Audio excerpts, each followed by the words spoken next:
ko le ke hufang ngai fatap ko sana faki ka ata mo mo menit ko ni ko tu ko te tok shift ta kai pe telefoni ke palak poe ke time ko te ta fa ke ko pa te ai ke la pa time ko te ta fa ke ko pa te ai ke la but right now tu me tu lo to mali pa te fa le fa yako ko hinga ke ilo he ka kila ai me fa ke tala noa fai kai tala noa me fai nga to nga fa tala noa fa fine matu ko ki alawa me ko ki fai magatia pa te fai fika ta ka to na ngau he ap ko ni ne ke ne ilo me ko ni ko me na ak ko no create ko no ta utila fai fika ko no ta utila fai me ka to pa neongo o fai no hofi au to la ka te o ato fika ke musio ki ai ta ke sio ke kakai ko tala ko ne kai e hai o inga ko kakai ko na create na ngai li pa anga ka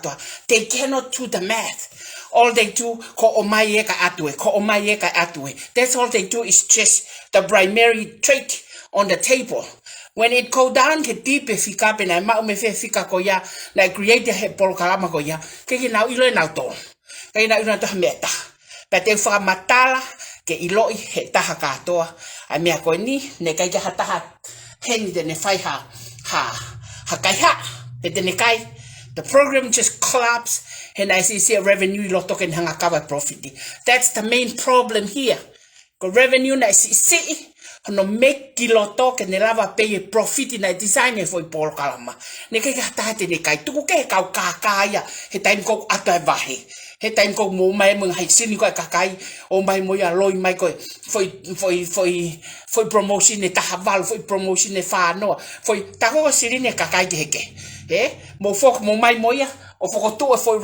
line payroll he o ska pa mo fok ne to distribute pa anga ko pa anga hai ke NAUA ku ma feitu ke nau to huai ko ngai ko ke to ya hava ya o ska ya ko siri e ko ai foi payroll he kai ke te tano pa tu ke uno aquí ma telefoni te tano ke fika ke fika ke lava ke mahinoi ke ta gatoa sai tu ke ai ha ke o mo view ka tala no ka na tolu ko ka to ke tamo ka fai fika ke na o mai sai ko foi por kama ko ni na kamata taha ai a ko fakakau ko aku mo parani ngawe ko na akfai na FIEMA'U ke au me au I maximum my revenue to ta ka to ke ne me kiria at least more than $50,000 la ka ni mamano ai a ko foi parani ngawe mo foi idea ke mau to ta ko to ka he tupe more than $50,000 ke olunga ai tupu e time gonna create for por kalama o ne lava o ne mau a foi scale ko ya ta koe o to ya me ngai executive decision to ton ke fai kana mata vale ya pea ko ke to hanua ko por kalama na fau pana to ton ke makupusi ka to me ka katoa kana kai ke lava makupusi sai ko me ani ko tu punga ko ai fai ko vale lau ko tai ilo ko fika tu ke fai ya fika ke ilo ta ka to sai ko foi por kalama ai na na fai ke FAKAPAU na naui ko PILAMITI for hake but I can throw it in any direction. I can go like this, I can go down like this, I can go like this, up and down, I can go anything. Te wala pia pakapau ke ko tu mau ke atalere ke ai of mai pe atalere ya pe kai uri I don't think so. Apa ke atalere pa ko ka anga tawa ko atato. I can go in any direction o ko FIEMA'U ke ala fo programa. Pete wal pe he olunga mi olunga kilalo pete wal pe me tafaki ko pete toko to pe olunga he. I can go find a direction pe go o ko FIEMA'U kana ne ngo ye na IV. And the reason why I make a V he ko uhinga na IV. Nega ke no for paper create the V format atape. Now create the V format he going to surname me FANAU o kamata ke V Vaioleti. And this is why I started with the V, which is nega ke ilo hataya motor why I make it like that. Neo na mo call motor ko pyramid for hake. So little that you guys know, na ia cultural and tradition hok mai mi na tupunga ai ko vi. Sai. Ko foi vi e pate fenga peke matolo. Ke ilonga. Ko tu ilonga, ilonga foi vi. So na taha ua tolu fa lima tahaua lima ono ua fa tahaua tolu fa lima ono fitu tahaua fa ono tahaua ua fa valo hiva ono tahaua tolu fa lima sorry fa koko valo me ane kui he kau fika go binary numbers, then go here we go mathematician go primary which is kwa kia ilo taha ai vale ngaka wana kupirim lose kia fa valo taha ono tolua ono fa taha ua tolu fa lima ono fitu te ua valo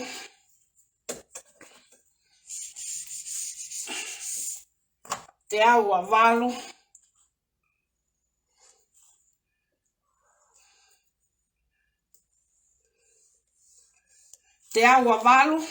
taha ua tolu fa lima ono fitu valo te ua valo ua lima ono lima taha ua taha noa ua fa taha ua tolu fa lima ono fitu valo hiva honfu taha Pako taha wa leva ke toki foki ai foi viki o lunga na zero reference na NAUA reference ai. The zero reference can be from the top, can be from anywhere, can be from here, can be from there. The zero reference can be from anywhere. So, ko hono uhinga leva, hono whakamatala'i koi ke te mahinoange, ko wike uruaki toko taha.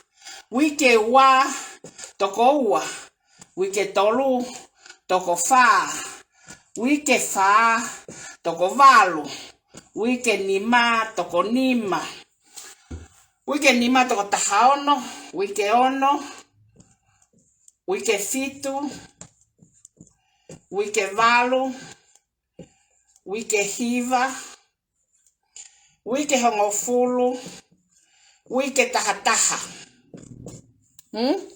Ko wike taha to ton ke au foi tupe o fiha to ton ke au foi tupe taha noa taha afe ma uafa pe o toko hongo fulu pe o toko wanoa pe o toko fanoa pe o toko ni manoa pe o toko te au ka ko foi tupe to ton ke au ke toko lahi ko taha noa uafa ko palo pale ma he na to ton ke ha na to ton ke lock ai foi polo kalama early kana ha now go all the way out ke tahawa and then to foki o lunga he tahaua taha tolu taha fa taha lima taha ono taha fitu taha valu taha hiva wanoa pako ne wanoa ko patok mape ma kalafi ke ha ke hu kitua ai wanoa aya ko fo I wike wanoa ko toki hu ia kitua ai tama uluaki toki hu kitua ai tama koe wike hono wa taha ko toki hu ia kitua ai fikaua o kakai ki olunga wa hu kitua fa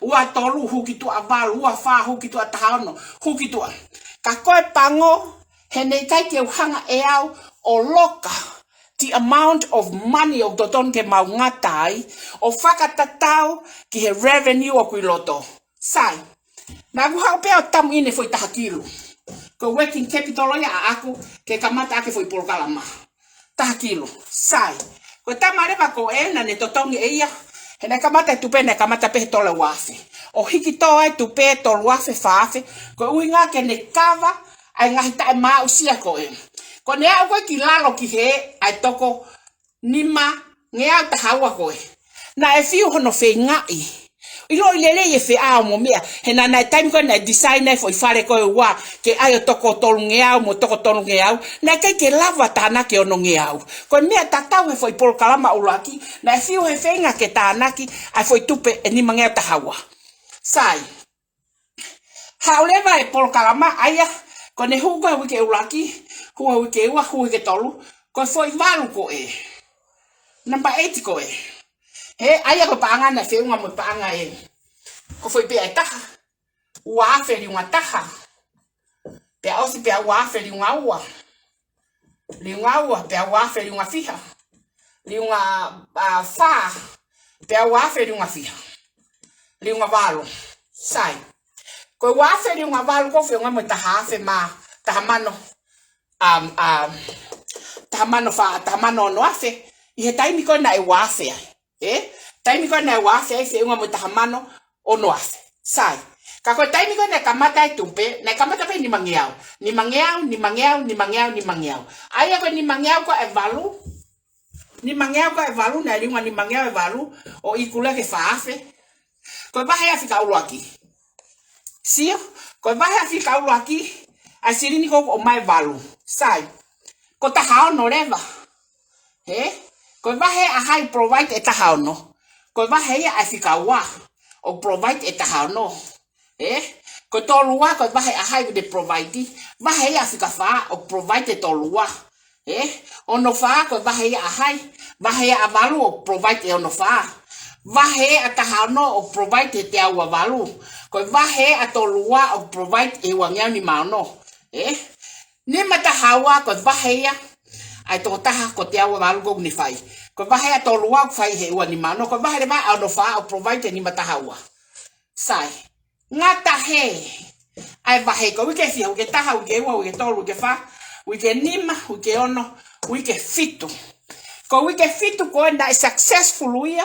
Nere osmo fe puede successful nere oso maasi na ia foi ha na ia foi working capital na iloto ko takilo sai koneto mai ko ke to ni mangeau ko na ha kamata fe happy kaki o ikai ke to lava o hoko mai ai pe ke tahanoa ma wafa zero reference ko na fe unga mo wa no fa valu kaka heki o lunga ko fa no hivauno kaka ko inga he kapau na akuloka he ni mangeau he ko pau ke ia e tahanoa wafa ko pau ke ai foi tupe wangeau fa val ko pau ke ai foi tupe e fiha e fa ngeau e fa fe mahi vauno hata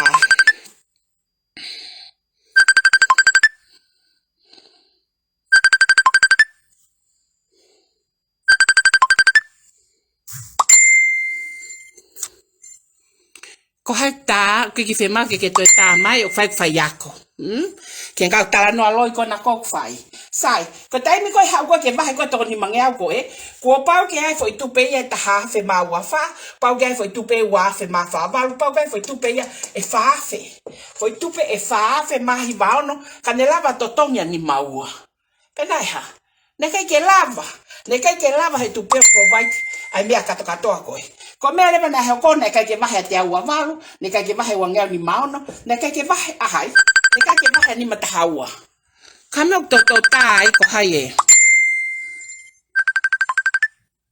Tapsolova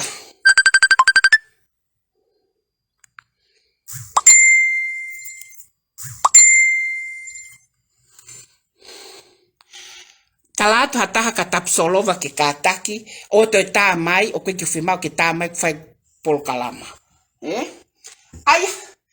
aya ko hono uhinga ia o ikai ke malava ko ke totonga ni matahawa ko uhinga na sisi na sisi working capital ko na tuku kiloto ke lava foisia ai va to ni mangea tahawa mele na fai na ha mele fa fai na mavanga leva diu a foi polkalama o ai ko fare no liu le foi polkalama o ai ko fare sai ko foi fare leva na peheni fare ulo aqui fare uaki hoko maki fare wa ko ne ke ulo ka a fare wa fe a na ne FIEMA'U ke ai foi fare wa fare uaki ai na tolngeau uangea ni manoa uangeau te ni manoa na FIEMA'U ke tana ki katoa silini katoa ko pe to tolngeau uangea ni manoa 250 uangeau pe te ni manoa Na FIEMA'U ke tānaki katoa sirini katoa ko e. Ko hinga katoki lava o wahe ahai. Ka lava ke wahe tolungiau koe. Ka lava ke wahe tolungiau koe. E ke atka FANAU sione pe na lava tānaki tolungiau koe. Na ikai ke na lava tānaki tolungiau koe. He koe tolungiau koe mo tolungiau koe whiungai mo fiha. Whiungai mo ono ngiau. E ni ono ngiau li unga whaafe na fiha. Ono ngiau li unga ake panga whaafe na whiunga fiha. Te fua hongo fulu te au wafe mano wai wafa aya na ua wa miliona fa kilo ai sirini na toton ke tanaki e ke atka naua pena na lava tanaki sirini ko na ke na lava ko e ono kilo mo fa kilo mo nima kilo na na fiu fenga ke na wa ki ai na ke na lava he wike ko ya tanaki sirini ko and then oh vale pe le go fo fare go fa a go ke a ho wa val go me tu mai leva FANAU mo foi varre tala mai gatia ko foi varre ko o fofua o fare o fe un mo 1.4 million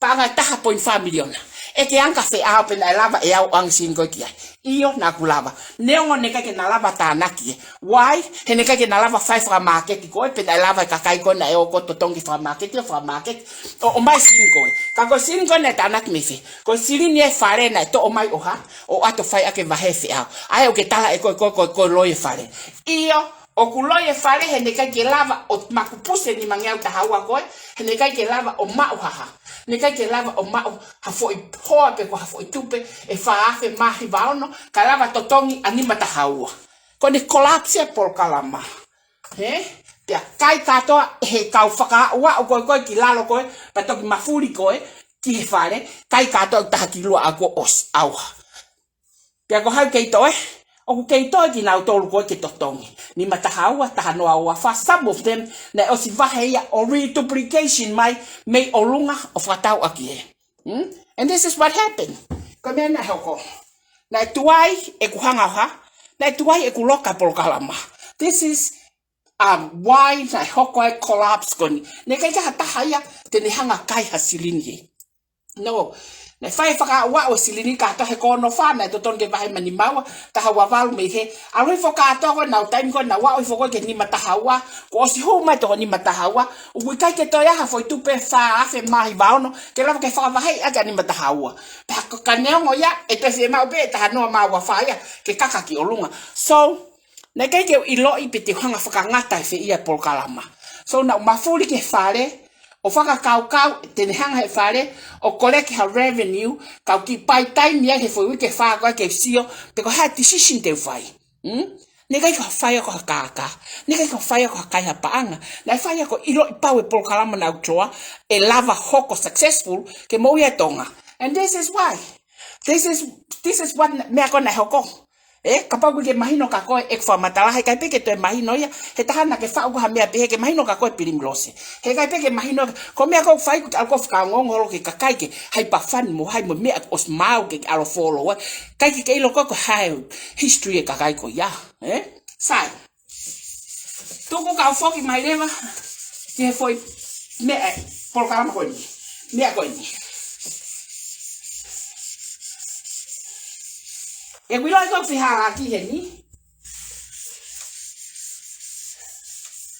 na mafuli leva fai me ko ni mafuli leva fai me ko ni pa ko mo tol ka to pe mo mamata mai ka ke mo tupe ha ke tupe ke to tong ho mo ua he ka pau e ka ko tali e pe ko ke pa anga ngalu he ka ke to tong e ta ho mo ua ko au te to tong ho mo ua ka te to tong pe he fai ngamari sai mafuli leva tupe fai por kalama fo pak tonu mai o mai tai mini pa ke to lava hala he ku osisi fe unga ia ke ku hanga ko e watch sai tai mi ko na ilo ya ko por palemana tu ko leva ke na wo o mai promotion sai ko na wo ko mai promotion ni o una to mai mo fupanga ai ta mata ni fakatau fu tupe tolua fa fiha ai ta mata ta HONO wai ta mata wa taha valu pa ha ho asio ki heta mai ko halai this is a mistake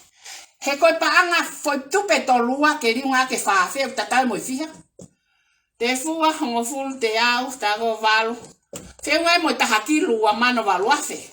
Ko hai hatonga hena wahne tahaki lua mano valuafe. Hala ata. Ka ko winga ko tatana ki maho mosilini me ka kai ke. O toton ke haupe o ai foi tupe taha A, foi tupe taha P, foi tupe taha C, D, E, F, G, H.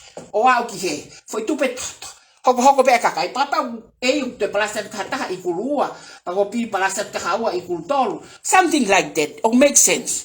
Ka foi tu mai be sai. Fai nga fonga ka ko ya. Na nau hanga leva. Kau tak chip ta. Kau tak chip ta ko na fai ka ko ya. Hanga le na tol foto e foi payroll he. Sai weekend ni pe. Weekend ni pe foi promotion ni. Ba he ya te futa tilua mano. Valua fe. Ko ne alu atu pe oha. O te tu foto fato mo silini ka mo tol ko osi haya. Ko osi fono e tu pe ia ke toki ha o pai a ka oha. Ha ho fo o. Pagi hako sai. Ha o le ba ko pe la ngai alu holo ke ngai un chepta ke he. O hu me yai. Ko hu ko fe nga ko ke kau ko ke ma ko ai. Fa nga mali ko ma ko tu pe. La alu ko ke ngai chepta ke he. Sai. O si lele fu foi payroll ya ko. Lele fu foi payroll ta hakilu ko. Toi ha mo tol ka kai mo pa nga pe fa fe ta ta ko lele ake pa me ko. O toi hu me ngai chepta ke he. O te lele fu foi payroll ta. Ko fu foi payroll ta I he fa fe ta ta pe. Ko ta hakilu wa mano valua fe ko Mo ta hakilu wa mano valua fe ko Ko ba he ya hai. Ko ba he ya I he foi fa fe pe ta. Ko no hinga ina taufia mea ko reduplication. Ke toi fai ha reduplication. Sa, ko mata mama na hoko I loto. Lahi mo hono whakahuma kakai, kai ka sirini ia. Lahi mo o whakamaketi, tak wahe bene sirini. Kai ke toi tukua ki hata, ko kompia aku.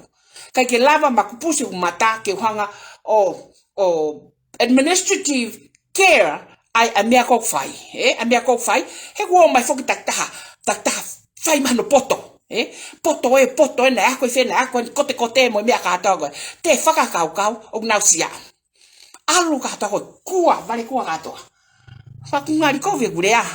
Ka to na to ne ke na pick up na to ha mistake ta tupe. Na mea pe fa ko famanga mai ke at. Hilang ko ya ko na lava o ta na ki mai, ha mea ke fai ak mai na famanga ke aviat. Sai. Fai leva hono. Fica olha que tá ofe promo ai reduplication ai reduplication. Ai ka reduplication ni ko ne ha wana mo ne faafe. Foi uma ya pe faafe. O doton ke va pe ne foi ta go pe ha. Pe ho ki tu Pe ne va pe ki tu sisi pa.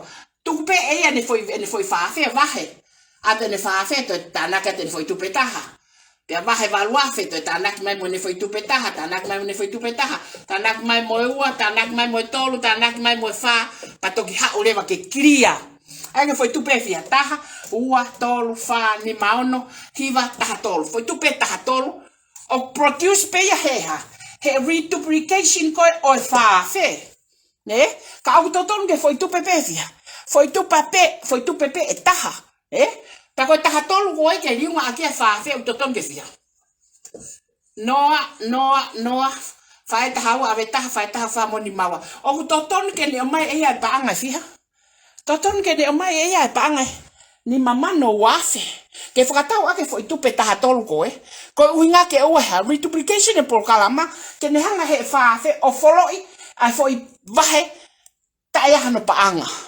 Even ko ne vahe na toton ke tope ki tu ape ha te alu o te ne to fai ha whakatau o na to fai ha whakatau tupe lolotonga ai ha process e foi por kalama palpare mai na ma palpare mai na hoko ke mea koni hala ta ke ne ka pangata kai it's just the program mono distribute na hala ta ko hala ko ya os fatonton o tono he taimini pa ko ne tonu ko taimini le matangi o tonu ya he lava ke mau ilo e mau tole fi halaki lava ke ilo e au fi halaki ko me and then liliu e hala sai o mau tonu ko na ya ko tupe sai ko foi por kalama valu taha ono They are on the wrong side. They should be on that side. Walu, tahaono, tolua, ono fa. Mo whanongo ko whatanoa ke mea koe ono fa, koe nia. Koe nia, koe nia. Sai, koe walu tanak mo fiha, o ma oai tahaono. Walu. Koe tahaono tanak mo fiha mai tolua, tahaono. Koe tolua tanak mo fiha mai ono fa, tolua. Tanaki whakakatoa koe fiha. Tanaki, mu tanaki mai ka waka. Tanaki pirimilose. Lomi pirimilose ke ilo pa ke whai taki ke mea koe. Tau mai te ke lava tue palak boi. O kohi pe hea fika. He koe vare kai tae koe. Lomi ke iloi. Pa koe winga e whai ako ke iloi. O koe tau te kakai me mui me he. Kau tau te whai ako e polo kalamaki nau iloi. He koe ke ilo kaha mea ta whika wak mo hai pa tae koe na koe whai. Tanaki e moa whawau, tanaki e moa o fiha. Ni mauna moa o fiha. Ono wha. So, koe foi tupe fiha, o lava totong he mau sanuari, foi tupe ono wha, ai mo ua, sai. Sanuari katoa, e pelerini, sai. I sanuari, mau whakaosi atu, totong e foi tupe ono wha. E peleri, e totong e foi tupe ono wha. Siulai, e totong e foi tupe ono wha. O katopa, e totong e foi tupe ono wha. Foi tupe whakakatoa e whiha o totongi tauni. Tānaki riunga. Mo riunga kau whai whika. O whiha. Whai whau te haona whai ono whia wa wha mo whiha. Ua ni mano. 256. Ai tupe uha. Ai tupe o totongi tauni. Nai pehe foi na tolu impossible ke totongi ia. Koe te impossible ia. O possible ia. Sai. Toko ke fai te fika o nga ke mo fai taki ke fa mo ai me ko mo ai ke tonu ke tuko no fa mama hi kakai o fa tata na ka piketi. I know how to do my calculation and my math. I know how to make a decision. I know how to implement it. I know how to market my stuff. I know everything. Ko SIHOVA. O ko ilo e me ke por kalama. Sai. Ko toko no fa ko e ko va he beheni. Vahe ulaki tahafe, vahe wau tahafe, si o FANAU, vahe tolu tahafe, vahe FAUFAUA. Koe tupu he foi tupe tahafe, foi tupe tahafe uma mo wafe. Koe tupu o fiha, koe tupu fe uma mo fiha, fe uma mo wafe. Koe ia, sai, koe tahafe whakaosi koe o ai e o HAKO ni. Vahe, Pag bahay ko ni mangyao. Ni mangyao ko reinvestment ye. Ya ko ni mangyao ke ko ponasia ke afe. Ponasia ke to hitisema. Every investment must have a capital, working capital, and a cash flow. Every investment company must have that.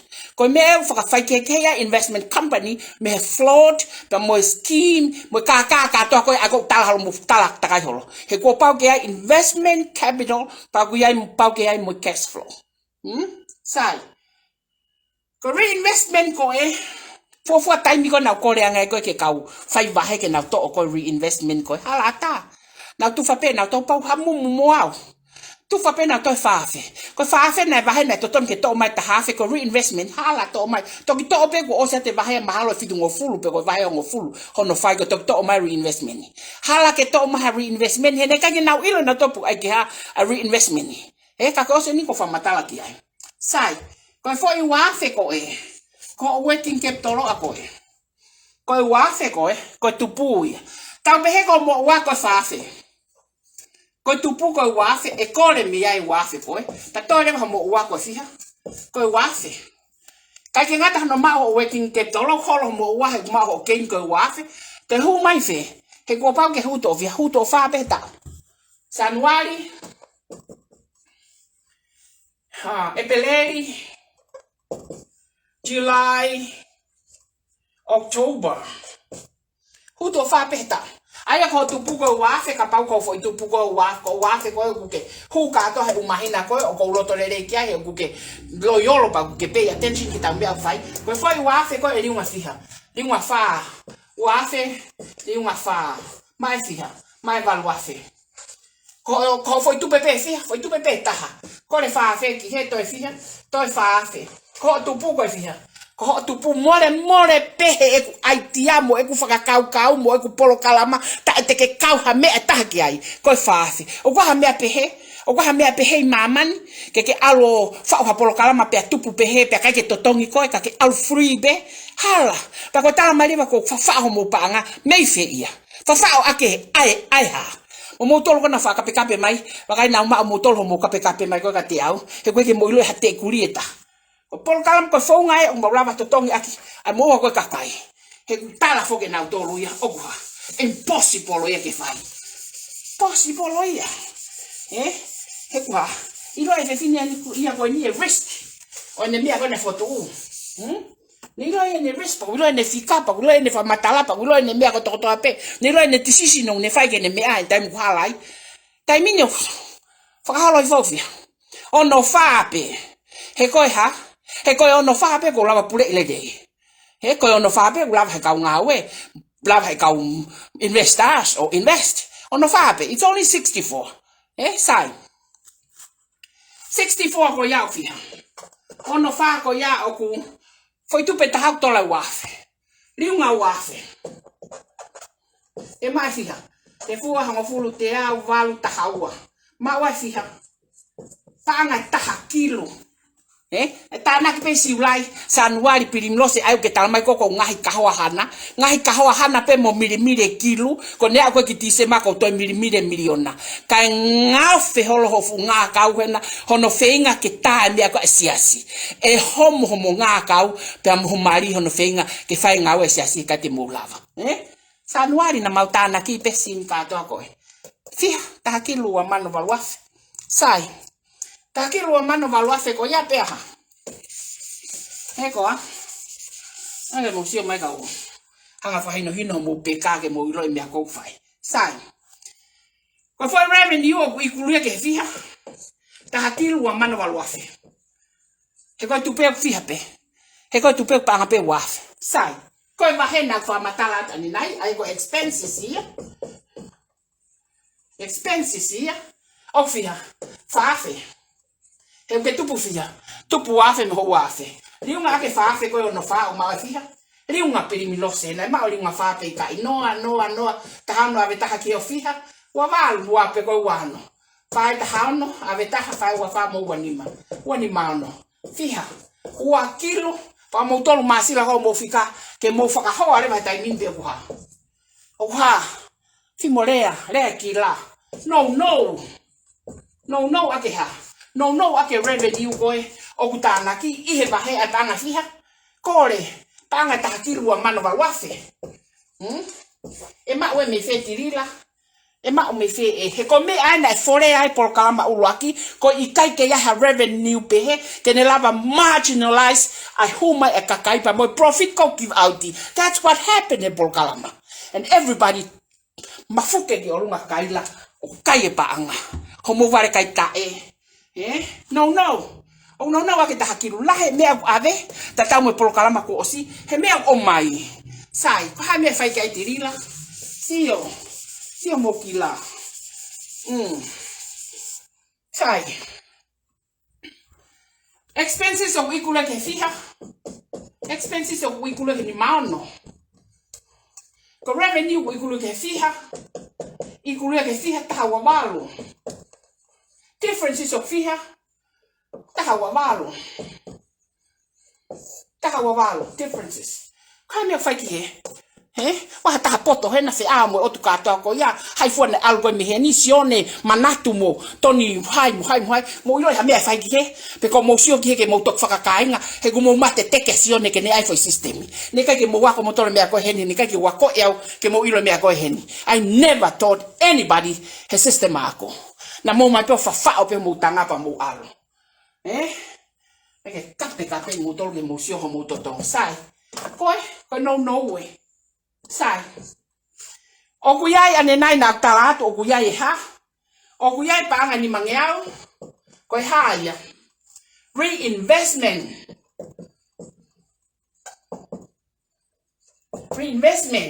Pe agora me paga ni mangia ko ha. Bonus. Oktober fe December. Tana ki whakaloa naua fe ngai mo fiha. Tola tahafe. Ko tahafe fiha. Lea mo peka. Tahafe ono fa. Riunga ake ono fa tahafe ma wa tanga fiha. Ono mano fa afe. Kore ono mano fa afe ke differences ko fiha. Ono mano fa afe kore ia ke tahatilua mano toi fiha. Toi paanga e ono fa. Ono mano fa afe. Ke mau. Kai lava process e foi tupu panga fa fe mo ba fa ua fe mo foi ke tola kakaina na o mai to e ku foi ono fa ka lava tono fika e ma o ya me fe mo lea ho mo kila mo lea mai te mo lava to pe ha mo mea pe ko mea pe fai ko sio fakakaina mo ta e ka to tala kai hai panga ko kai hai panga le kai hata mo panga mo kila na ya pata tene tuku hakilu ki he o hange ko au kila toi panga ono fa ke tanaki kiloto right now was created Tilila and looking awe mehe ene for network looking awe FANAU room FANAU room ko to pe na contribute panga wafe ni FANAU fiha Noa valu sio kilaki he okulava he valu ko kava ono fa ko okukava homo kila I no peka okukava na mo no for determine mo fa ha commitment ke fa sika pe mo tutun pe ke inua hakakai to la hala tata kamo mafel ha ke pe mo tae ke mo kape kai hai ko ngai looking away sai na ko ngane kawan usila mo Australia he tupe pe ko ha LEVA January aye ko ma Australia ki ma tolu na ko pa ke ma pa anga fiha woni ma no kiloto ka to le por kalama and we make that pa ko le por kalama osima asi ko nusila o fai de kati he mahinani tene ma we ne pa anga valmano tene lava ya tana ki ene pa anga wano te ha kamata ni pa anga nusila se ia maasi ko Australia o buha li pa anga ye maasi ni ngai lok ngawe ma we ne pa anga ko ya ko valmano mo ne reinvestment ni mo ne ponasi o ne kava taha wa valu short ne he te ha palani se fika ho mota o tonu beha pa mo tala mai ko hawa tu ka ho hana alo hana he mata ho tamai mo fa ni ka ke ya ko fe unga ko ke ilo ha me pe alu ki ayo hana pa ke eke ko fa pe na fa ma fela ka hai o ma wai ko alo hana mo si o mai ke mo ta o ha ka kato por kalama tonu e ko fa we ha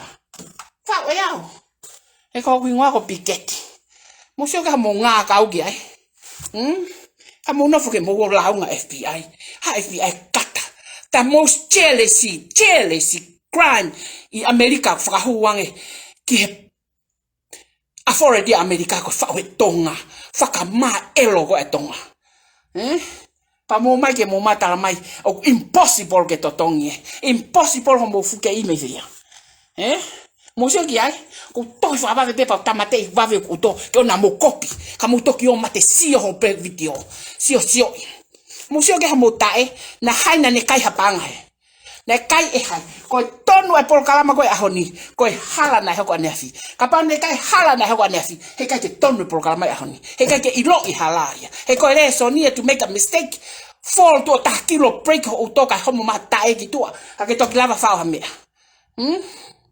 I prepare ke fai video ko ni ko nga kape tonga ka tope ana ko FIEMA'U talarita ka yo te ke lava ha to pra ko primlos of fa por kalma hyperfani ke usila ki ai ka hanga vakili ho hyperfani ke oceano element fai fika ki to mo kuri pua ka tamai tamai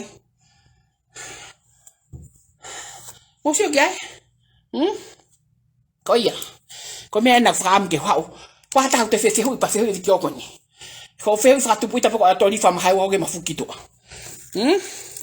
Tapu au pito ke momai ake mo tala no aloi pa mo tala no famere e ngawe aku ke mo ha mo to ilo te kuri eta pa ko ke to fola ta ngawe na mo sio ke o fai tak ko ma fa vale fai tak that's what the program default yesterday na si revenue ke tai veti worth profit na ave na fulahi pa ko le mo to na mo ma fare ina mo kama tare ma kata na ftila fa fulahi ki holoki kana ulo to pe ke tau ki age ma fo uto ke sio ke lava design foi me totonu ke ave ko kakai pa ku tonu ia pa ke to tuku pa ku tala tu ka mo tolu and I welcome any TV any news to come here and interview me now because I get the number right correct now and I can cost the hell out of those assholes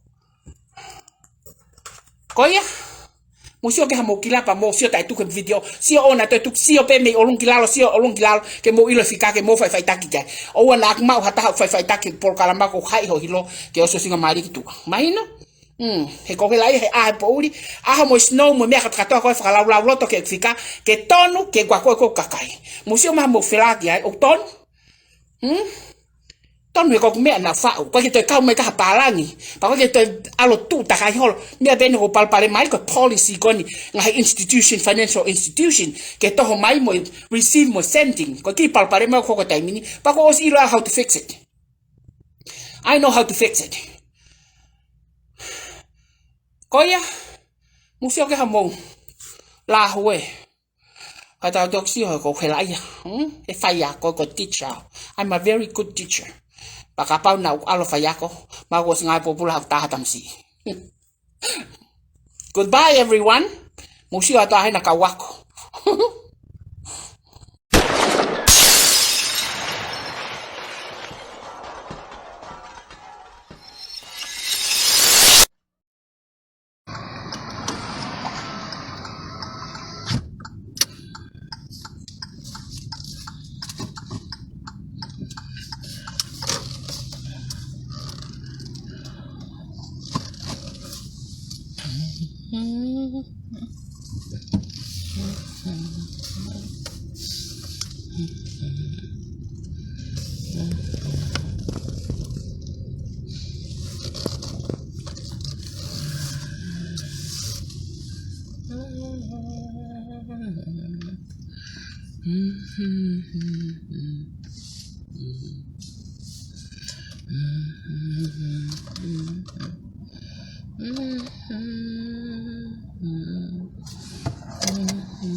for my mama barbecue. Okay, waffle.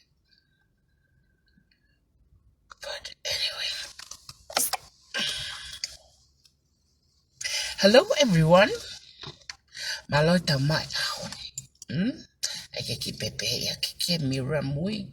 Ka se fotafa. Ka ataku. Mata ke mo se makiai.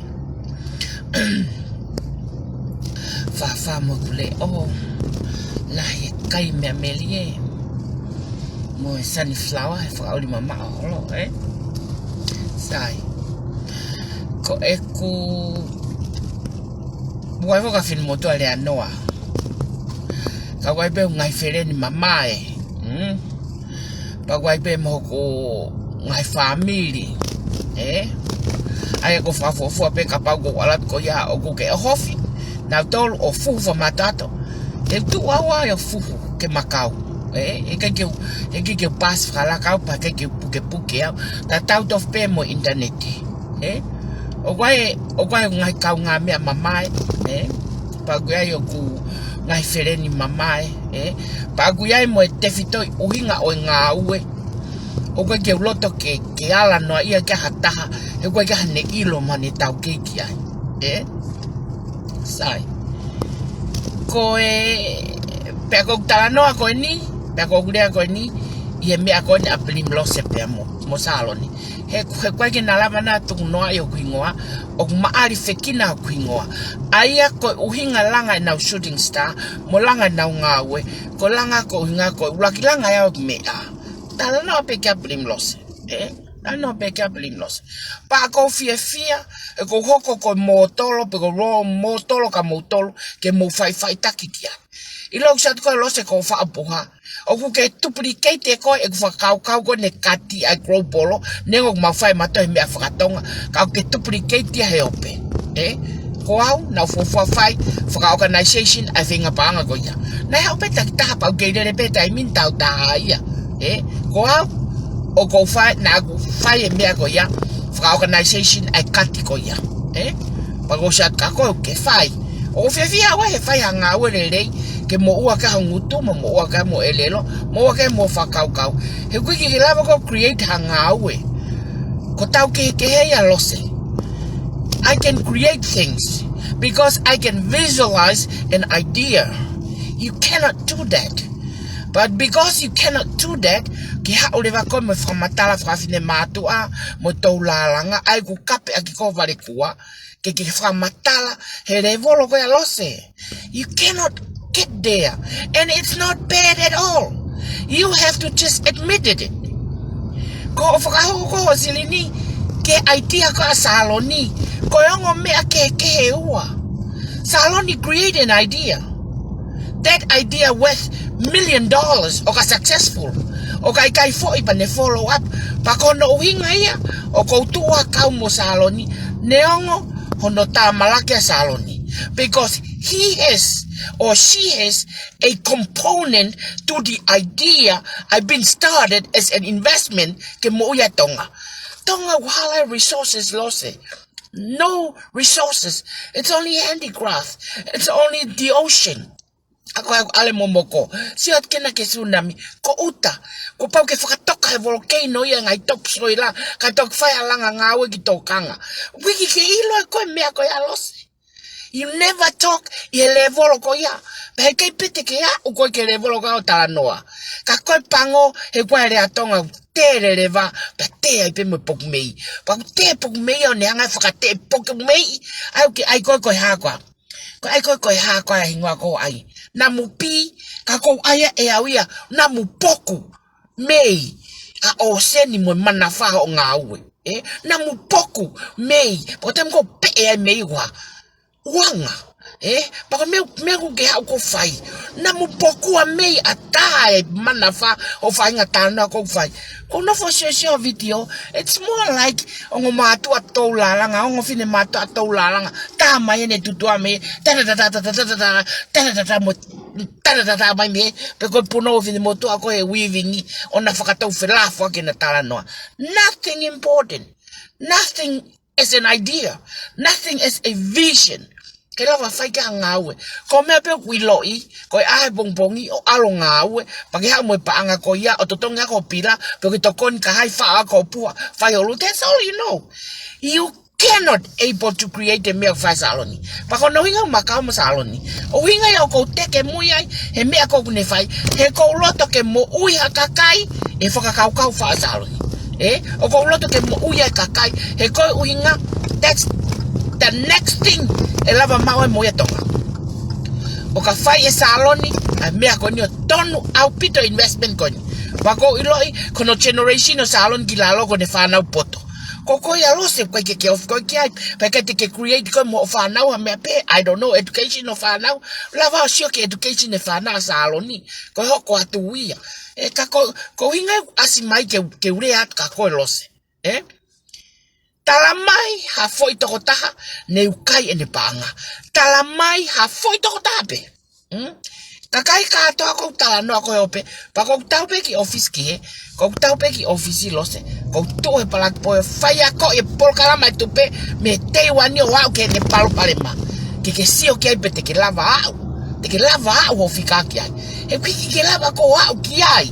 Kako ke hau foki. Ko mea peko ke potai ko sen kakai ki lere faitai o maumui. Sen kakai ki lere mai whangongo ma tānoa. So, ko whainga mea ia ko mea whae vale mo poto. Ko sen ko hata ke a break. A mathematician mo mathematics. Ko enda mau whai ke whao ke mau polokalama. Hei kai te ke lava e koe.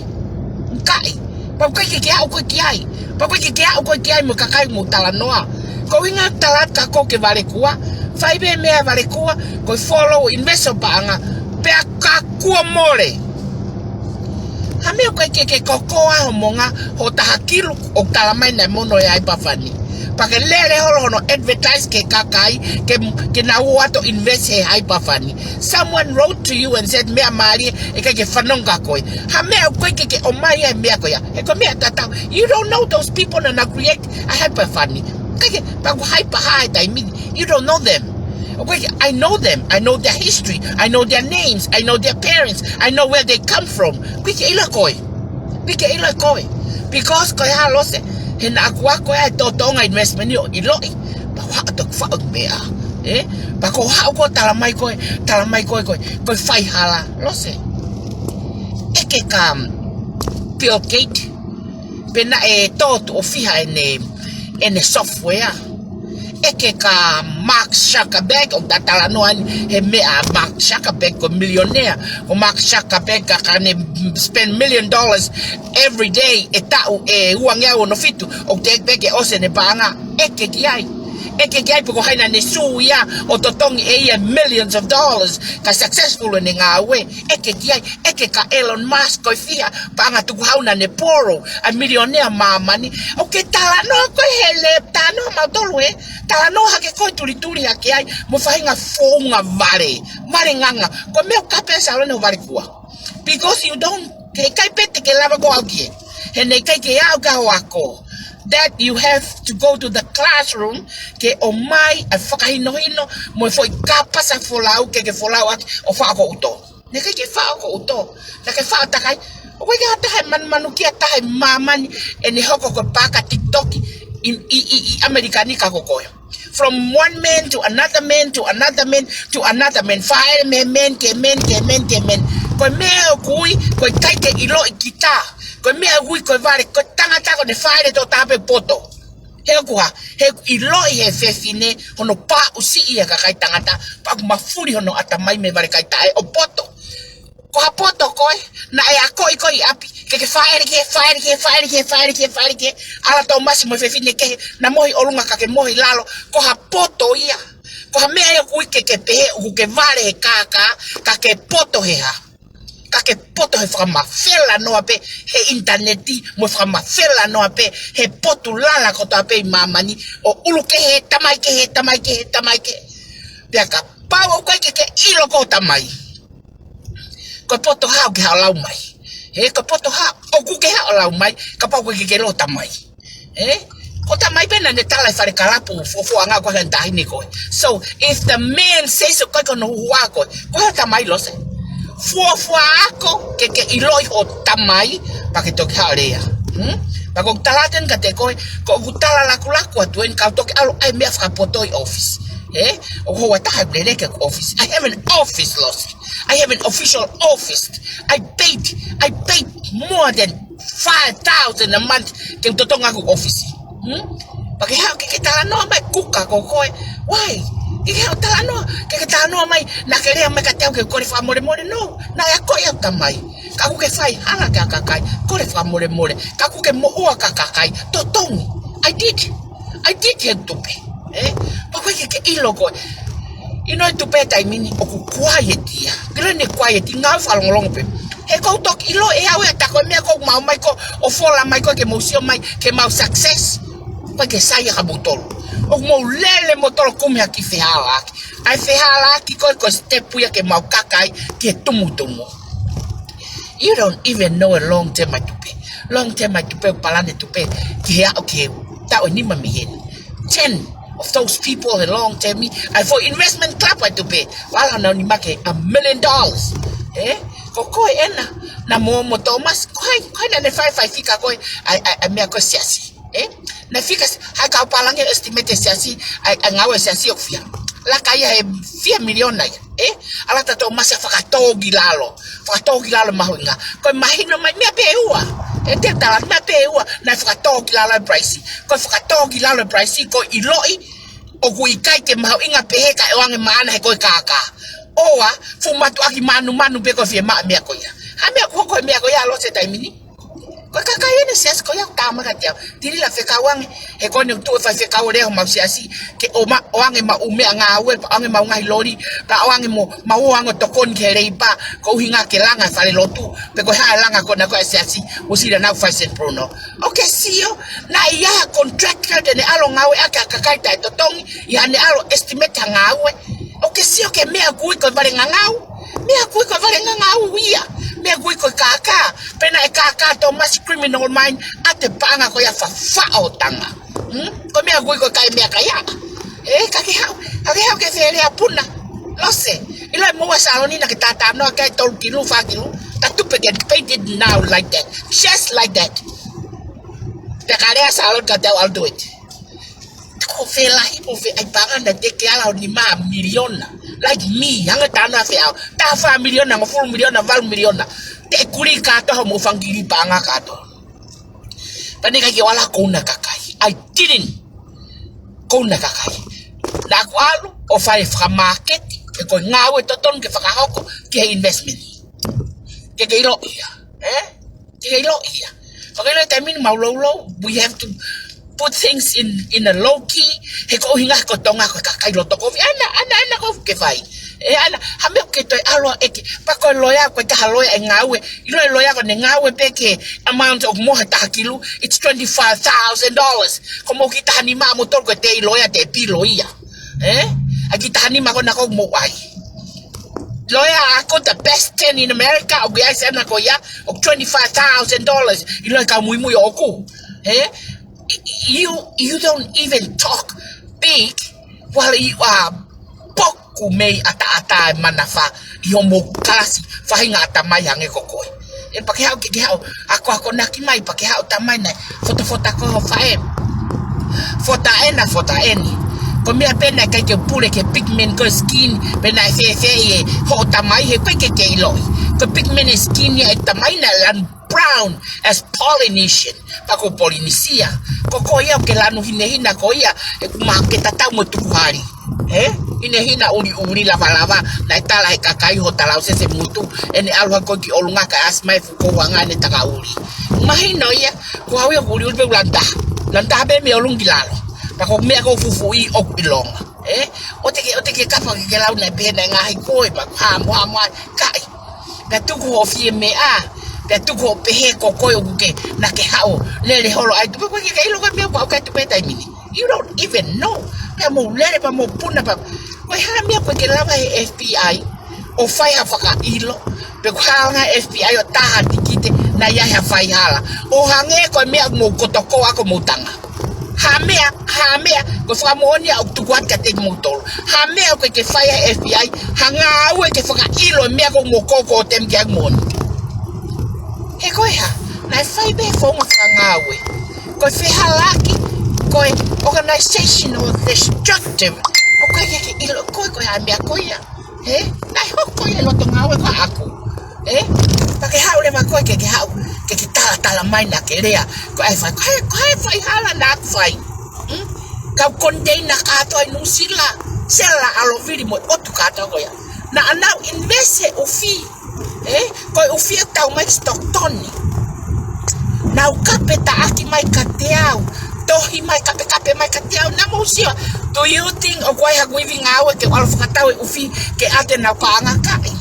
Kaya wiving awe ko fe e ku fai hala atea. Ko fe ia ku fai hala atea. Ko fe e ku fai hala he tupe. Ai tupe ko eke totongi. Ai tupe ko na te au ke vai ko collapse foi por kalama. He ko na tula por kalama fo ko pau ke collapse. Which is I wasn't able to see in the beginning of five program. And I finally live the Kayolo Petola. He got to pay in the Katika Ilo Ekoi. Lele chapter Orange County, go Paramount, go Empire, Inland Empire, go LA, Los Angeles, Fabe Nimahe, Nima Beono so lake chapter. Valu be ngo fulu wen na ya uya chepta me fango fulu tup ke handle ke te lava ai ka kai ko ya o ku ya network ka mano valuafe ko e network ya o de vini ko ni o ku ai ku locking awe e fango fulu o ku na tana ke lau kilo in a month like that te ke hau ke fe fa tata mai o kila ke ai he te ke lava kai e ka te lava pa kai mai ka kai mamai mai ka ke lava o totongi na utupe.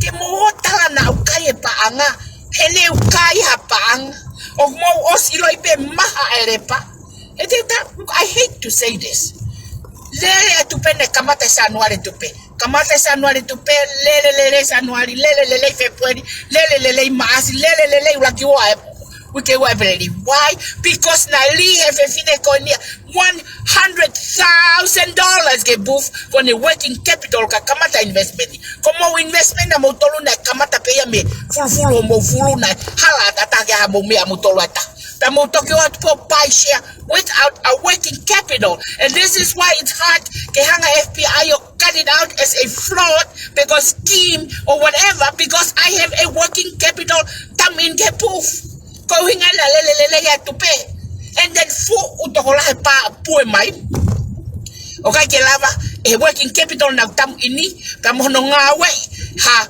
revenue can hanga cover ngai profit of avego tupe that's what happened kai te ke lava ko ilo e palma e ko hinga ke create ko me pe all you do ka kaya no I'm sitting down and I plan ngawe na ya protection the risk na ya plan ke risk o kahoko ai hoko taimini o mafai ko taimini hono kamata no totongi ai tupe ko to ai kakai ngai loki ngawe ko o was fatu o fata hain monusila and I cannot wait ke open the pota ka walo o malanga I tong tupe ke hirio he atake tapun ke nguto tungai ko ta ka to ape o gure ki ai e hoko ye ko investment ai tonga o te ke hau ko mo pulari fulu ke hau talano hele bolo ko ya e ke te ke hau ko ki ai ya be ke topuna halai ko ya pa o te ke ai ko fa sake kaya o fa sake de pe o ke poto ko ka pe kai ka pe ya ho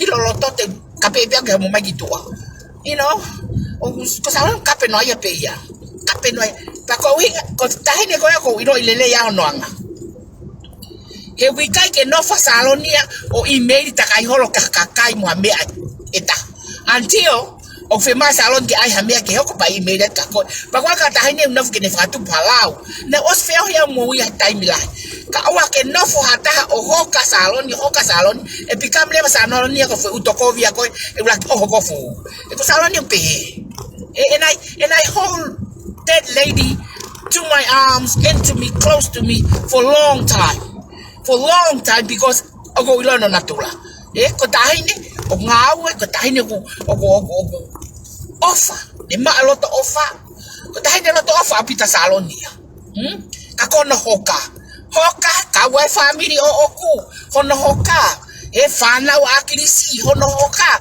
pe ko ha ka ya lele mo patoa ko me ai a FANAU ko ya ko me ala ya na hoko hono hoka saloni o tupunga ya tupunga mau ko mangawe and then what saloni take his hair sweat equity and walk. I stay. I never call her from the day one. I never write to her. I never talk to her, and I will never talk to her. It's unacceptable in the man I never. Kawai kawi ngaya kewa ngawi a runi a human being o tokotago ya kapau nefa ya ngawi lele. Kung sa tuk nefa investment ni, I like it. Eko ilo ko me mawa mo tonga. She should do that. She should recollect ko me ton ke nefa. O toton ke ni hanga eya of hatonton and ngai pol kalama mo ne me ko na nefatu. Ke wana tepe. Ako mata bali ala ya o mau fe paki mo ya timing. Ko ngai bahe painting. Okay, painting ya teau. Okay, painting ya office. Pa ke to lava ya seni. Mo seni mai motolo na mo money cream mai pa mo Western Union mai. Fa ngo fo ko send from individual. Time ko mawo a piki. Foi picpeta, picpewa, picpetol, picking on the man, no, fitu poloka. Poloka, kaukalaki, office, poloka, mari, poloka, everyone. Que toyo toho mai. Ko fai ngata ayang mau fe paki moya. Ko yo atu ke toho mai silini me pange limit peke ni mafi. Ko ai ko ke tamano mo takilu o request ya application na banke ke tanga request in 3 or 5 days. Tuku ke ngai account business lalahi ko effective ya oglava pe tahakilu ya ko ngawe taniela momea ko ngawe amount o tahakilu o ko pau ke alwa taniela sign for it. That's the policy banki ko me ko ke talano ko pe salon o ke loka. I don't think papa lawyer salon yai which is o go to o kulayang ene ma mo ne ilifia mo ke ne ilo be solo va fefe. I know how to solve that. I know how to solve that. I know how to solve it. I know how to solve when it's stuck like that.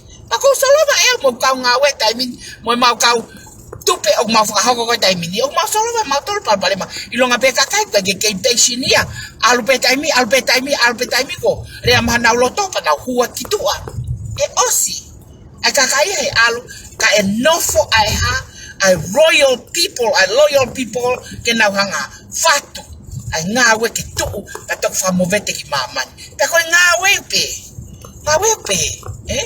o fa no tala no aka millionaire tahami Al Salvador fai penesio na to ni manoa kone ka menia ne pego ne falala takia treat them nicely now fly here hire a private jet now fly I may fake and ka ni maya fai pe wo ngai taki ko ni o pe ka na pausia pa de pia. But they will even have FAKATOKANGA El Salvador now, my American, and then went to Texas. Of I am a fata. Nale ang never taki ko niki kau tangata ni manoa. Ko mahalepa. Kaya kito ya sirini at yaw. Kaya kito lava hoko at taungawe. Fight any atataku menemoy. Kaloy pe ataki ko ni. Why pe silini ano ni ma? Why pe silini? But to test the loyal like a kai. Kaya men I fight. 44. Walk away. Alu hukito matapa alu. Eko osele pa ko mi abena na mafuke mayai ko la hayale pa. Only 6 people stay. Pe taki koni. Olo yolo pe ka te ago to kono out of 50. Ta pe to pe. Na wo ma tomo lili we taaki. Taake mano wike ko man ka mi ane kilo. As patala no he fare. Polo kala mai fare na sete eau. Na sete eau ke tonu. Kana ilo ipea we ko reduplication e tupe mesilini pe ko na wahi aki o kakai ko lalo ya ha tai me ko na collapse tupe ko to mai sine fare o faya ke bae ke request mai FA'U banga 3.5 million na he ko ne lava tana ke 3.5 million e silini ngawe silini ha to mai sine fare ko reduplication o silini na o ange kakai ke faya ke bae kakai ala Tilila ka peni uri ata ke wala ki ai glava ngawo to tong magilo o ke timing ke wala ki ai glava he tupe he timing ke ne to tong mag mano o gli kiloto tai vai ka tofi tai vai tala kai ke te no fa no ko me ko no ke tala mai pirimos he ko ha he ko lo pe ke tano aki me ho pala ko fa mahalo pe me ho pala ke tola Nakapa ko mawa to siya ke ako me city bank ka ke fia salon he flood scheme pe ako ke fia flood ula ke me te tala ka te motor ko fa hinga fa ka hupa anga ko ya wala pitoia they say law fika waki ko to ilo ya me ako ni kapa na ka ke hoko pale ma ko ne tu pe ke ilo la ko ya e ka te ilo ya o kwa lao ke fa ka hupa anga ko ya ke ai ke tonu Pake ke talata wilo ko ya to ke mo fe kum ya ke mo wilo. And this is why all the registered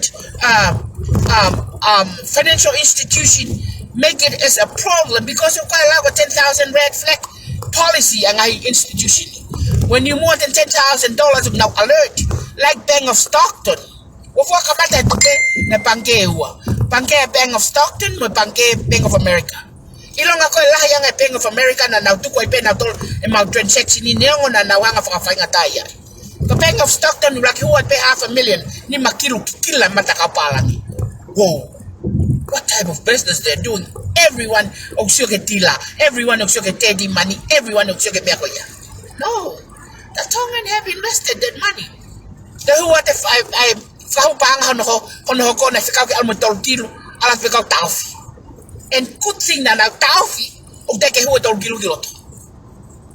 Tako me ale na FAEMA'U he go poto na tohi se kai pe ni makilu ke osbegiloto. He kapau ne kai ke tohi se kai he vai akakai ni makilu ke osbegiloto. Fia pe hange ko na ko fia mo me ko fai. Fia pe. But because I know how to do thing and ako giai, I make it all how to do. Asiringo ke vai kakai. Na ako giai pilimnose. I go wako investment. I go wako ke ako ka millionaire. I go pagatong ay okay. And even the jury go do it me ako oni. And I went ke makakolo mama ni ke ngai trade show ko ya ka ke so peka itong ay ko ti ilo atong ata eta. Tikawa mo me mawi nga fonwan ke mamo. Ke wako me ako ke kakai ke naulava tu mari. Ka ke ako ke tano ma olivi ini mo ia te mehe talwe me generation no fia ke ya te molivini be kakai no kai porque ala tonga ke investment pa longa pe tonga muy ya piketi ko tonga ya ukia o ti ko sila time o kwa to ko fulo ko piki ke long investment ta ke ti se mo ni to $5 million amount ni ma ke lo okay he me mau short term to pay. The short term to pay is to finance the long term and the long term ko ka me mi pa kalapuya. Now tolo blessita amia kato na wingwa ko me mi pakalapuya. And I know ka ka loyolo o go puti e awuya. O tano fefia ma ngawe fefia. Mo sat matoko topunamo. All you guys are after ko mo sirini ke totong. Ko ke mo ilo mo tole ngai mi ako ko na pehe ai. Ko ke mo ilo mo tole fa ngataya tamana ne fa por kalama pehe. All you know fefe ke mo faka ka ke time ko na good day ai. It doesn't matter because ako ya ulele hata o ngo full ulele hata nima stay be he for no more ko ya. No for pe he for time lele ko ya. He na mo alu ak ai ha ak faka ka ke mau fefe ka pa na mau mai tubu. Te mo fefe.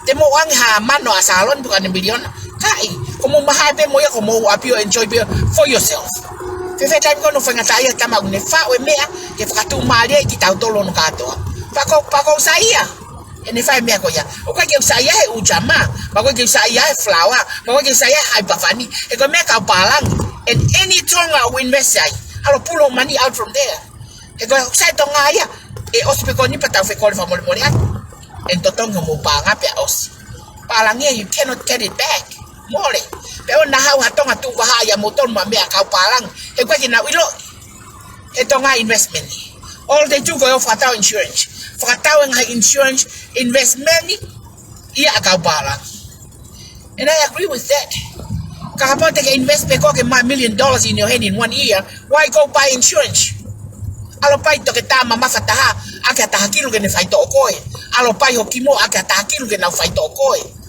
work hard ni homani ke pule ki homo ui o te ke ala ke fare maki e ko mo pe holo ko na mo tapalupe kwa hamu health insurance na over pe hange ko ngai kakai ke ko malolo o at fare maki ko ke lava treat ke fulai kansa ka ke lava treat ko ka fare ka to ta o ko ka insurance ka ke na ngawi na to ko ya ko le ata ka ko pirimlose tala no ape fa feunga mo se ni tina ave pa kwa ke mau o te ke te ha ko fa advice fa poto ibu ki ya ko ke advice ko ya ibu ka ha ilo ko ke investment ni pa ko ka ha ilo ko PFF ke fa fok ma panga pa ko fa fok ma panga fa fok ma lawyer no e ke la lawyer fa fok ma panga ke la ba e fa le opo fa fok ma panga ko ha te la ba fa fok te panga ko saloni te la ba fa fok te panga aya salon ke lo tolere ina ku ne tan pe panga aya salon ke wa ita ke te tongo mo panga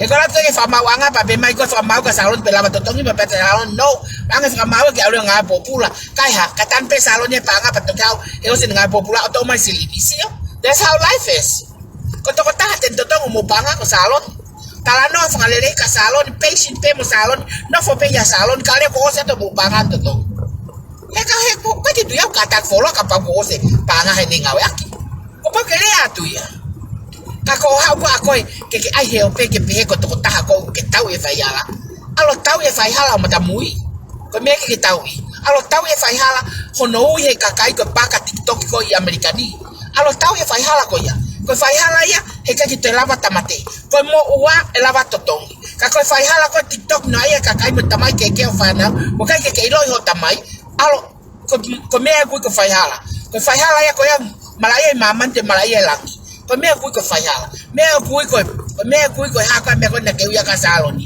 me ko nampi ko me ko nampi afangi mata ko FANAU o he kwa fangi mata FANAU ko ke nampi e tau uma ho nampi ko hinga he kwa farike even yourself ka ke lo tamai si me ko nampi ya pa ko nampoka e ko nampoka ya algo amea algo mariko no foi olunga mo fefine ko ai ka ke kapoka ke ko lalo ko me ai gui ko nampoka kai ha nambivi ko ngo me ai olunga en na faka vivi ko na wai ka ke nampoka ke ko lalo tapu apito venga ko ke le mama fa e teoria mama fa ya ko pai homo ele me ni le mama fa ko kitua ko me gui ko nampoka ya ko me o te ke faka tata ko ke namu e ko ke ilo ko ngawe namu fai pa ko nampere hakepe ko nampere hakepe nam hang oglala yang api anam pele hake anam mosquito the pele hake mosquito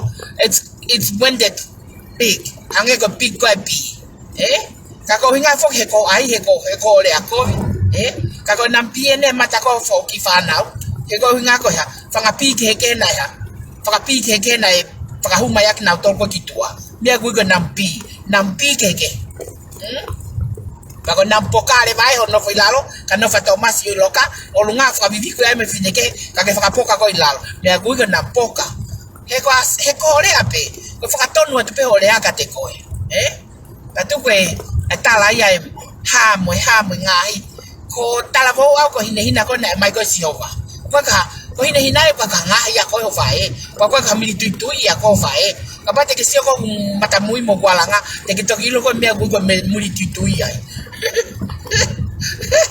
na basketball na haibe o te nga basketball ho molu ko me gui ko nam ngahi e fe fa ya te I ku fo fek pe ka pe aya ne uli mo ne la ta ha ko ya nam lawa palaku pag mo alo futu la mai TALA nai ha mo fa tangata TALA nai alo tamai mo hos ko tano ko tano aloi si o ku hanga mo ele lo ke lo yelo ko ha to me amoni te ke ha TALA mai ku ge os fai lo yelo ko ya pa ko lo yelo pa te ke lo yelo Taufu'i pe ko ya pa tu ko fe fai me alaba ke te lava ko pa tu ko ai lo ya ai ko ki ai ko lo ya ko ta mano ni ma fe ha me ko ki mai ko to e ke statement ni pa te ke mai o alo to tong lo ya tola ka shooting star ta mag na fe participate in the tong lo ya o fa fi mo ai ka pa fi ai ka lo ya e te ke lo ya ko lo ya salon Bako fa mawanga ke FANAU ka motol FANAU to both side ka ko ha ko pe ki ai ki ha Taufu'i fa ya pa ki ha ki ai to ki ha ki ba mai to pe e ko ke lo me Tongi Tupe fai. Ke ilo ko to kone Tongi Tupe pa ko ke ilo ko kakai na fia ngawe Tongi Tupe. To la yang e kakai na fia ngawe Tongi Tupe, e kakai ne na mafasia ngawe Tongi Tupe. Pa ko ka mafasia ni o ko fata ko tai min ke to tongi, e ko to tongi fefine to tongi moa. Can show some good character or go to tongue more never run away from it. Pako qualify more ke hala to taka tope. Kapal te tau te ahon te forma tala hala a taha kat mo kaya na fai e Tongi Tupe. Ke no anga. E ko osi hoko pal palema. E ko au na to tongi sio e mia ko ilo kana falala no ia. Na falala ke mau ngafa po kare pa pete na wo me pe fai pe. Pake hau ke hau tala mai. Fai hala ya. See, name one person. Kau talat. I wing a milk to one anything take a berry. I want to an aqua get to a tang. I'll pay them more kakai. Get the tongue and more kakai. They just like to be somebody at our nogatia. If I talk like a seal ya live ya, you time be a live ya day. Kaka live you come to Thomas out of Call live pay ya musaloni, ea with Tomano. Why? Because of me and Saloni. Kumawa why my criteria of very popular ke FANAU kakai. It's not you and your damn shit. Ai ke lo ye ahoni. Pake alo ako ke poto ke lava ile meo ke tano ai pake tata ke unga. Ka te ha tano fa fine mato mai ke tali e au lose. Pake ke tali ke pe mai ke faye pa faye. Na ke tala te ke le ape ka le ba. Ke ilo ko me Tongi Tupe tai minu fai. You don't even know. I'm starting traveling now. I'm in Seattle, Seattle Kahau, Salt Lake, Jordani, they will be New Zealand, they will be Australia. I put in a kakai kato tonga mama ni ke mafai. I investment at Tongi Tupe ke dia okay lang lao. Mo to ko ne ka palangi ka tiawe na wiloi, o mo pulari fulu o mo ngai lao nga ko fai. Ko hai ba ne tupe na hau ba ka ke to tong. Go hinga ka gasilini. Kai Pata to tongi ko mafaka ke mai. Uma fangute mui kilalo, fangute mui he kere o pe mai, Tilila na mafoi tupe fia ke wat. Wa yo ko ai ko ke plani full holo kalila, pato ke o mai ke ai ke to pe o me ko fai ka saloni. To ko no ta ke saloni, kayo ki ai o taut kilalo salon ke to tongo mo bia. Ko me ai a pe. Pe o se no to tongo mo me pa mo to ki kape. Ko me a pe. Ari ke se ki hala na we. Ko me ai pe he plim lose. Patu ko fe ha ko ke fe ai ke people. Ko le ai fai hala. Ba kai ko ke ilo ye ngai fu la ho ne fita kai holo mo yesterday ka ke ai ke ha ko ha ke fa poto mai ke ha me ke fa poto. Papa ko fa poto ta fa ko ya. Ke ilo men ko te kipi mo men ko ke te kipi mo na mo men mo mutu mafu I mean we have milk I mean because you experience that way ko tahaya mo wa ko ke how you get experience when they talk ya ko ni ma no hange ko the experience lele how fire fare ye ta fa ko ya that's what the best at ko me ke best ya pe ko how fare e fa ya ke lo ha me afika wa mo apolo ka mata na ne fa ta mo fa ya me pe ke lo ko ke to tonga sina of course yes ta ka tu maria mama ni they have millions all in the bank pangai pangke ko pangai kakai ke hau tala no hata hape ke hau ke hau le ke kakai na fau ngai ngawe ke lava ke mawe mo e kakai pa fai salon investment ni pa ko po kiai ke ne fai investment ni ko ilo o kiai capability mo potential ko ya ke ne lava tau kiai ke to ni ya ke kakai tonga that's all pa ke fa ba hau ka salon ni pa ke manatula tatau o mangawe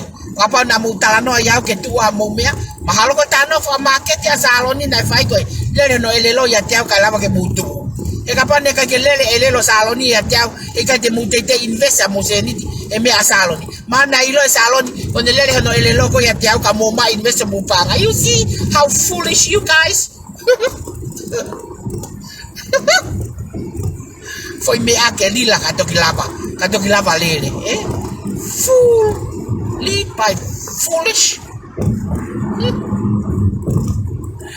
Goya Fefine alo nonga weka hamea ko mavivi weka hamea alo toka ngayo mo ngawe ko naka fungawe asiasi alo toka ngawe ko kelava eko ilo yako ko Thomas is only a drawing ko ta mapepe Drawing in a builder, they are totally two different potential skills can find out. Ko li pe nga we ko nge ko hanu ko ka tonga he ala ka mi ko li la lo ko ai price e contract tata mo li la lo e me ko na hai me kai mi niava ko le ka kai se asike na watu tokoni ya ele ipa mo me ka to ko ya ko ha ko le ka kai ka to nga ta to tongi ka kai mo nga we akisi leipa na mo estimate ke nga we i kai mo ko ka kai na mo fa ko ya ka fa poto Tau si ope kolere koni kolere kalolo pe o se fale siasi pe ka ke o se fale siasi o mo mi akona fai okay how o te mai ki tolo kilo wana mo fa kilo is a piece of cake ke totong o furo ko ka fusili la ya ke totong ai be ko ya there's a little bit of money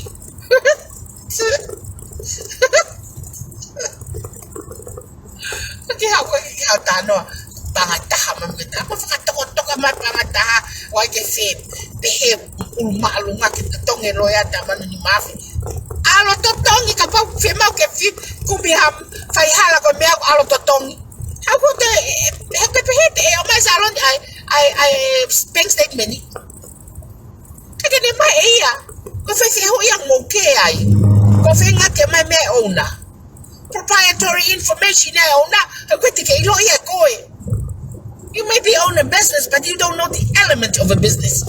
They can talk about it.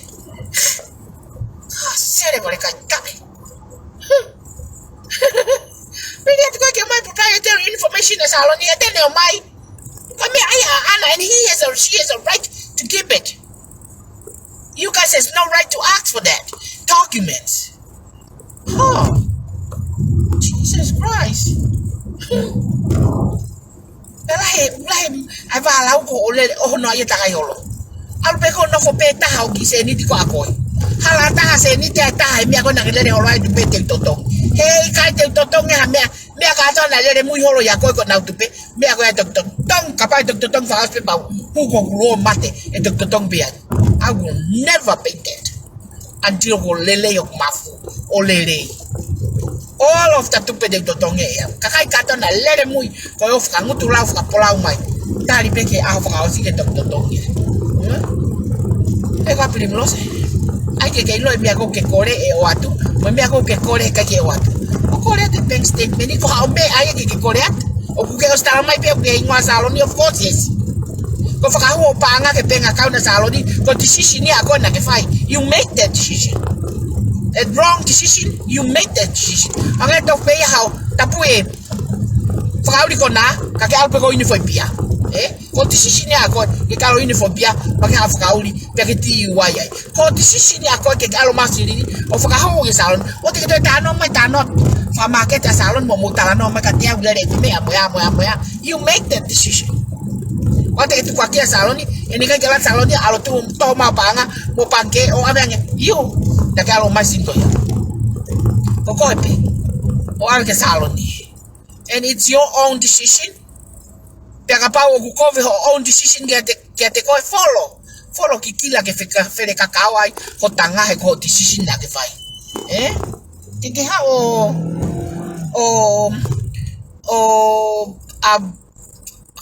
takai holo he alo fai ho decision pe ako pe osiko pa palo fale ma pa ki ha fai la ko ya. Kuya mo palako. Oya.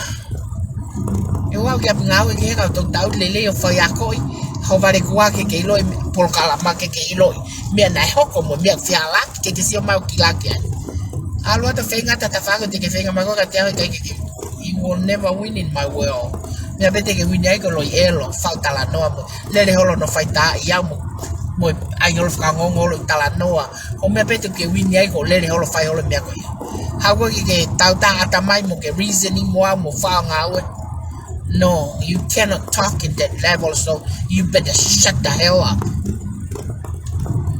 Yeah. Okay? Goodbye everyone. Kawal niya fa ngawe ahon. Bye.